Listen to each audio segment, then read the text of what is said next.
বিশ্বমঞ্চে বিশ্ব সেরাদের মধ্যে সেরা হয়েছেন আমাদের বাংলাদেশের তিস্তার পাড়ের দল রংপুর রাইডার্স। আর রংপুরের সেরাদের মধ্যে সেরা হয়েছেন আমাদের সৌম্য সরকার। হ্যাঁ দর্শক, সত্যি তাই। বিস্তারিত জানতে পুরো ভিডিওটি দেখার অনুরোধ রইল। দর্শক, গ্লোবাল সুপার লিগের প্রতিটি ম্যাচের দিকে যদি আপনি তাকান, তাহলে সব ক্ষেত্রেই জয়ের নায়কের গুরুত্বপূর্ণ ভূমিকা পালন করেছেন সৌম্য সরকার। তারই ধারাবাহিকতায় ফাইনাল ম্যাচে ভিক্টোরিয়ার বিপক্ষে ৫৪ বলে অপরাজিত ৮৬ রানের দুর্দান্ত ম্যাচজয়ী ইনিংস খেলেছেন সৌম্য সরকার। তাই তো এই ম্যাচে ম্যান অব দ্য ম্যাচ হয়েছেন। শুধু এটাই নয়, এই আসরে সর্বোচ্চ রান সংগ্রাহক হয়েছেনও তিনি।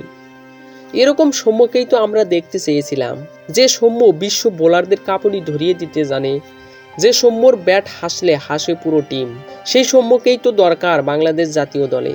তো সুপ্রিয় দর্শক, আবারও কি টি-20 ফরম্যাটে জাতীয় দলে সৌম্য সরকারকে দেখতে চান? যদি চান তাহলে অবশ্যই জানাবেন আমার কমেন্ট সেকশনে। ধন্যবাদ।